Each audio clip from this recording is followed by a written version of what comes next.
All right, let's get into it. Today, we're going to build a complete automation factory from the ground up, right in the cloud. Our main piece of machinery is going to be Jenkins, and by the time we're done here, you're going to have a fully functional server ready to automate pretty much anything you can think of. So let's get our hands dirty. So, here's our game plan. We're going to start by laying the foundation, setting up our space in the cloud. Then, we'll install the core engine. After that, we need to make sure our parts are legit, so we'll verify the source. Then comes the fun part, assembling Jenkins itself. And finally, we'll do the first activation to bring our whole factory online. It's a simple, 5-step process that'll get us up and running in no time. Okay, first things first. You can't build a factory without a plot of land, right? Well, for us, that means getting our cloud environment ready. This groundwork is absolutely crucial for everything that's about to come next.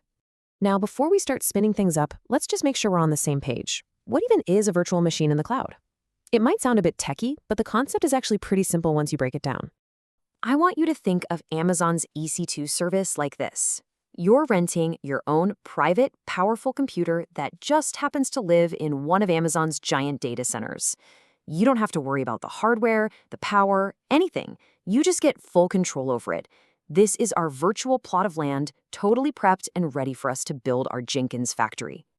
So, here's the exact blueprint we're going to use. For the operating system, we're going with Ubuntu. It's super popular, stable, and has tons of support online. For the size of our server, we're picking a T2 medium. Now, this is important. Jenkins can get pretty memory hungry, and a T2 medium is really the minimum you need for it to run smoothly without lagging. And finally, we'll set up a security group, which is basically the firewall for our factory. To let the right traffic in, we have to open a few specific gates in that firewall. Port 22 is for SSH. That's our secure service entrance, letting us, the builders, get in and issue commands. Port 8080 is the main gate for everyone to access the Jenkins web dashboard. And port 443 is for secure HTTPS access. You'll definitely want this for anything real. Think of it as the high security main gate. Awesome. Our foundation is set. Now it's time to install the engine. See, Jenkins is a Java application, which means without Java, it just won't run. This step is like putting the main power plant into our factory. All right, so once we're connected to our brand new server, this is the very first command we're going to run. It's a super simple but really important prep step. So, what's it actually doing? Okay, so this command doesn't actually install or upgrade any software. All it does is reach out to all the software sources our server knows about and downloads the latest list of what's available. It's literally like walking into a supermarket and grabbing their newest sales catalog so you know exactly what's on the shelves before you even start filling your cart. Perfect. With our lists all fresh and updated, we can now go ahead and install the engine. This command tells the system to go find and install the Java development kit, specifically version 8. This is the fuel that Jenkins needs to get going. Now, you might see JRE and JDK and wonder, what's the difference? It's a really crucial distinction. The JRE, the runtime environment, is just the engine. It lets you run Java programs. But the JDK, the development kit, is the whole workshop. It includes that engine, but it also has all the tools needed to build and compile Java code. Since Jenkins sometimes needs to compile things itself, it absolutely needs the full workshop to do its job. Okay, on to a critical security step. We're about to download and install software from a source that's new to our system. So first, we need to tell our system that it can trust this new source.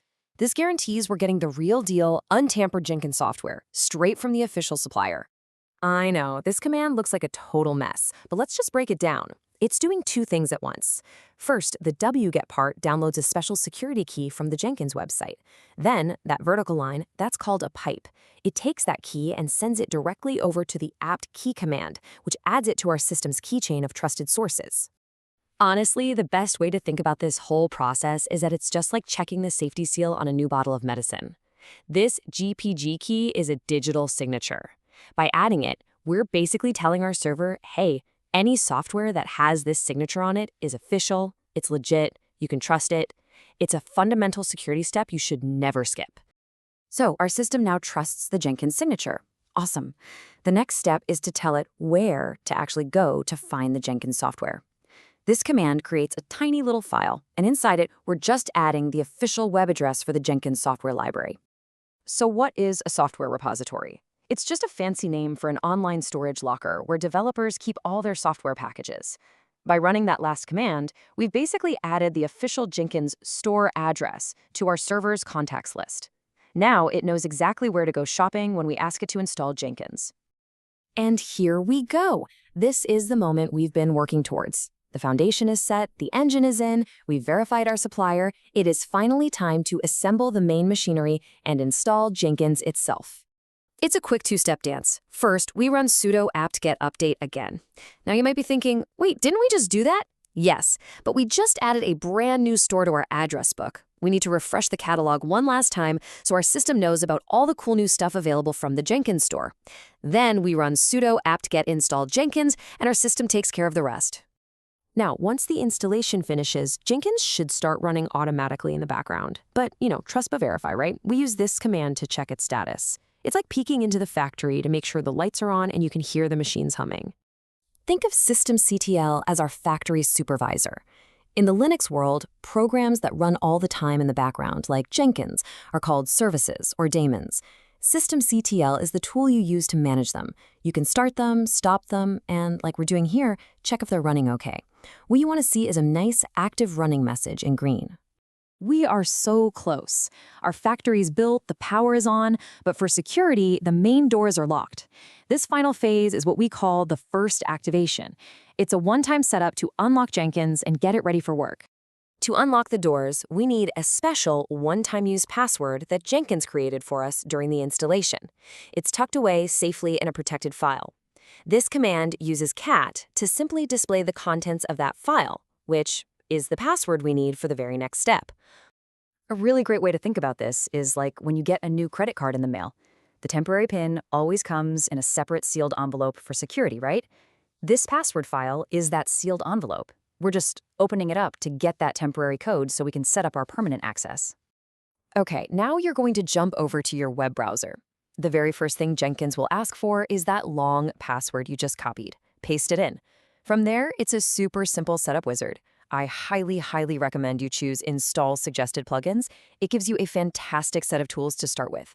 Then you'll create your own personal admin account. And finally, you'll just confirm the server's public address. And that is it. Just like that, your automation factory is officially open for business.